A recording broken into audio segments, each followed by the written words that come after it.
Well, good afternoon everyone. Welcome back to The Life's Good. I was in my local Wilkinson store the other day. I was looking at the gardening section. Well, I witnessed a young lad of about 8 years old with his mum selecting flower seeds and vegetable seeds from the display. And I mentioned to his mum, I said, that's encouraging to see the young lad getting involved in the garden. And she said, actually he's selecting them for his garden. He'd saved his pocket money and he had some birthday money and he wanted to buy seeds to grow in his garden.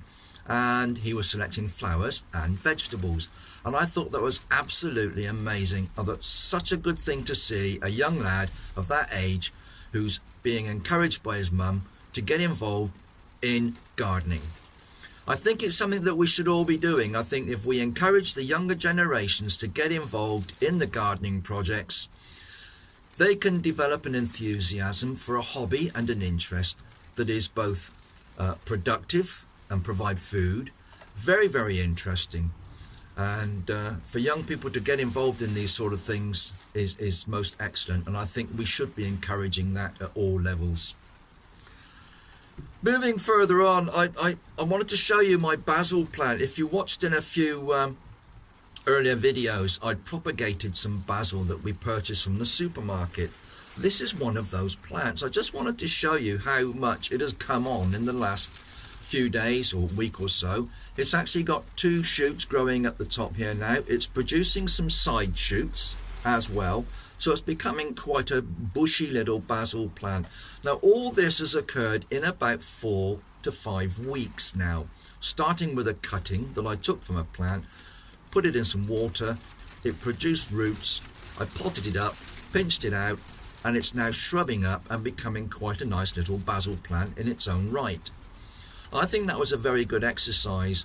It's cost me absolutely nothing other than a bit of compost. I already possessed the pot. I've now got a basil plant growing that I'm going to be able to use in my kitchen. So I'm very pleased with the results here. I've got a couple more. I did the same with some other plants, some rosemary, some fuchsias and things. All appears to be quite successful. So that's a worthwhile exercise to try at home. See if you can't produce your own basil plants from one original plant. The other thing I wanted to show you, just pop this back, is the pea shoots again, because these have gone absolutely mad. Look at this. We've started snipping them off. We've used them in some salad and in a sandwich. These are absolutely amazing, and these were grown from those dried peas that I purchased in a supermarket. So it's surprising what you can create and what you can produce from something as cheap as dried peas for a few pence for a packet, and we've got pea shoots to add to our salads. So that's something else that I'm very pleased with and has been a worthwhile exercise. Right guys, well I've got a couple of things to do this afternoon. I've got some seeds here in pots that need to be moved on now, so what I wanted to do was to show you what happens next after the germination stage. I wanted to show you how I go about my pricking out. It's a process that we do following the germination stage. Now, by way of example, what I have here are my French Marigolds, and I planted these on the 15th of February. I think between the 15th and 17th I did most of the planting that is actually in the greenhouse at the moment. These French Marigolds then planted on the 15th. It is now the 5th of March, so a couple of weeks or so, and these now are an inch or more tall and they're about ready to be pricked out. Now I have here a 24 cell tray, and it's my intention now to remove these from this sort of small pot where they're all clustered together and plant them out individually now in these trays, or in this tray. So first of all, you need to fill the tray with some compost. I have my seed and cutting compost here in this little framework. It's an ideal little workbench for doing this sort of operation. It keeps all the soil contained within it, so you don't spill soil all over your greenhouse or your shed or kitchen floor, wherever you happen to be doing this this operation. So get a good amount on there. Now what I want to do is press it down a little bit. You don't want it too loose with lots of air pockets. You do need aeration, which is why this compost has actually got some vermiculite mixed in with it, which helps aid aeration and promote root development for the plants. But I'm just going to rub it all about there and get it in. So there's quite a bit going in these little cells. I'm just going to push it down with my fingers, press that in there like that. Needs a bit more in that one, it's a little bit too slack, that's better. Just push those down in. Needs a bit more on there. A couple of big lumps. We don't want some of these in there, they just get in the way. Now I'm going to take that outside and water it. Got a generous watering, and then I'll bring it back in and show you how I go about pricking these out. Well, that's now had a good watering. I used the watering can with a sprinkler attached. Gave that 2 or 3 passes with the can to give it a good soak. Now I now need to be able to remove these. I need to get these out of here and plant them in here without damaging the roots too much. There's several ways you can do it. Now what I've done over the years, I've collected a few bits and pieces. These little greenhouse dibbers are ideal. You can use the narrow end for getting in and lifting plants out with. I've got a couple of those sitting here. I've also acquired this. I think this was either my father's or my grandfather's, I'm not sure, but it's been in the family a long time. It's like a little tiny spatula. I don't know what its original intention was, but I find that quite good for getting in, getting under the seedlings, lifting those out. And the other thing was this came with a gardening magazine as a sort of a multi-purpose tool, really. You can lift plants with the pointed end. You've got a little scoop end, whether that's for lifting or scooping or measuring chemicals or whatever, I don't know, but I find that quite useful as well.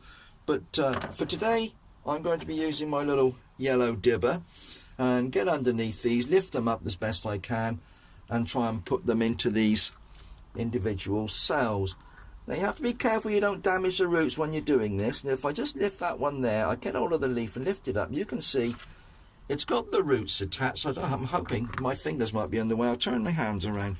You can see now I'm holding it by the leaves and it's got a root cluster at the bottom here with a little bit of soil attached. Now what I want to do is make a hole in a cell. I'm using the thick end to make the hole quite deep, and then I'm going to push that or pop that into the hole and make sure it goes in. And you can take it in quite deeply, take the stem right down in and just firm that in there like that, and that is one pricked out. So I'll do a couple more. You can see what's going on. I just lift it with the sharp end of the dibber, use the thicker end to make the hole, pop that little root cluster in there, push it all in, firm the soil around it, and that's the second one.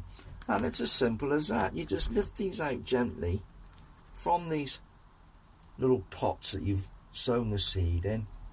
There's quite a bit of soil on this one. It doesn't matter, you just make a hole in there and pop that in, push it down in. Try not to damage these tender roots. Now I'm going to put a little bit more soil around that one. I'm not going to play with him too much now. I've sort of knocked him around a little bit and I'm just going to leave him there.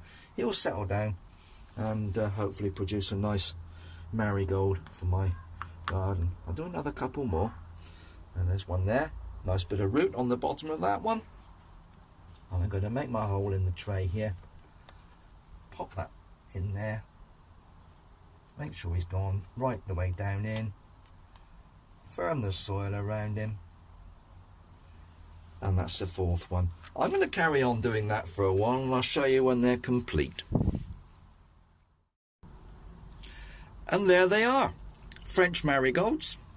From that small pot, I've managed to create or prick out 48 reasonable sized marigolds.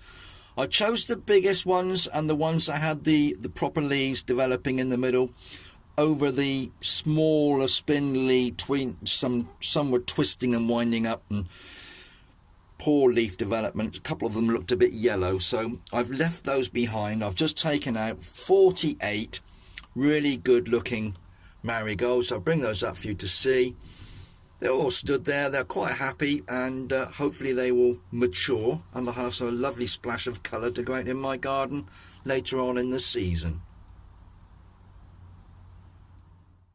Well, that's been a productive afternoon. I've managed to prick out all of my French marigolds. I've also pricked out my calabrese and finally my cabbage.